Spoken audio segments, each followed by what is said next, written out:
श्री राम जन्मोत्सव लोहिया अणुविज्ञान संस्था वालों ने करवाया है।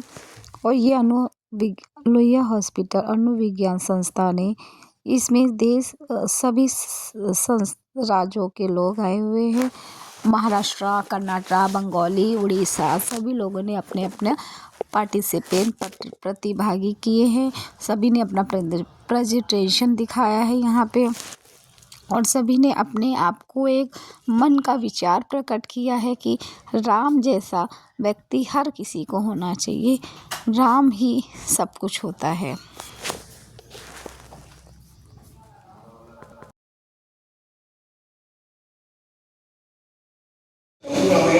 मॅम, आज स्वागत आहे तुमच्या लखनौमध्ये.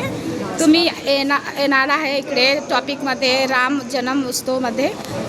सांगा काय करायचं आहे. मी इथे राम जन्मोत्सव प्लस इथे कॉन्फरन्स आहे रामाचे जे विचार होते, रामकथेवर, रामायणावर 2 दिवसाचं इथे कॉन्फरन्स आहे.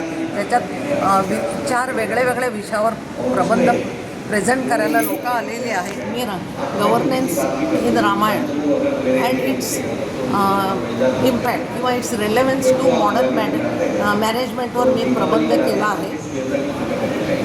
आज प्रस्तुत झालं. आजचे जे टॉपिक आहे तुमच्या ते सांगा जरा टॉपिकमध्ये. माझ्या टॉपिकमध्ये मी रामराज्याच्या वेळी कशी सुस्थिती होती, लोकांचं एकमेकावर प्रेम होतं, लोक आपलं कर्तव्य दक्ष होती आणि रामराज्य श्रेष्ठ होतं. त्याने धर्माने राज्य केलं, त्याने कुठलाही भेदभाव केला नाही आणि सर्वात वरचा धर्म लॉ ऑर्डर हे त्याने प्रस्थापित केलं. सगळ्यांचं रक्षण केलं. तो मर्यादा पुरुषोत्तम होते आणि त्यांच्यामध्ये सगळे सद्गुण होते आणि ते एक noble he had all virtues. सगळे त्यांच्यामध्ये सद्गुण होते आणि त्यांच्यामुळे लोकांमध्ये एवढा हे निर्माण झाला की लोकांना अतिशय तो प्रिय राजा होता आणि त्याने अनेक वर्ष चांगल्या रीतीने तिथे हेल्थ, वेल्थ, पीस, प्रॉस्पेरिटी सगळं होतं. लोक अत्यंत सुखी होती, दीर्घायू होती आणि हेल्दी म्हणजे त्यांच्याकडे कुठलंही कमी नव्हती पैशाची. आणि तरीसुद्धा ते आपलं कर्तव्य दक्ष होऊन आपल्या राजाला राज्यकारभार करण्यास सहकार्य करत होती. आणि असं अनेक वर्ष चाललं.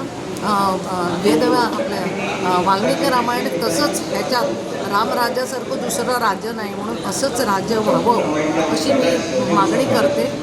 रामनवमी येणार आहे, तो काय लोकांचा संदेश देणार आहे? रामनवमी म्हणे असंच लोक रामाने जे सांगितलं आहे, रामाच्या जे काय आचरण होतं त्यानुसार आपलं वागणं असावं. धर्माला अनुसरून चला, एकमेकावर प्रेम करा, आपले कर्तव्य करत राहा, म्हणजे अशीच शांती सुस्थिती पडेल.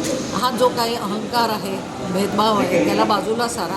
आपण सबका साथ सबका विकास हे जे आता मोठं आज चाललं आहे, वसुदैव कुटुंबकम, हे सगळं जग जे आहे तेच एक कुटुंब आहे असं समजून आपसात भाईचारा म्हणा, प्रेम म्हणा, असं जर राहिलं तुमच्या कधी काही प्रॉब्लेम आहे. तुमच्या पूर्ण नाव काय आहे? माझं नाव डॉक्टर नीता मोहन शणय आहे.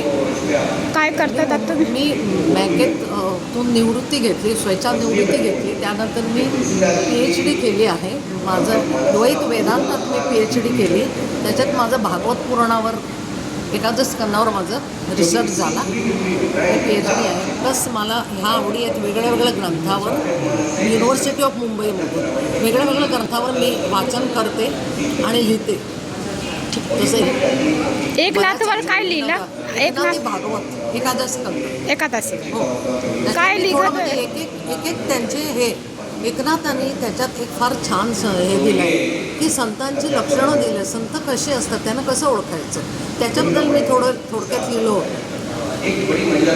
तसंच मी बरंच हे घेतलं. रवींद्रनाथ टागोरवर लिहिलं. म्हणजे आम्ही इंडियन फिलॉसॉफिकल काँग्रेस, माझे फिलॉसॉफी हा विषय आहे खरा, पण मी धर्मावर पण लिहिते, एथिक्स या सगळ्यावर लिहिते. ठीक आहे.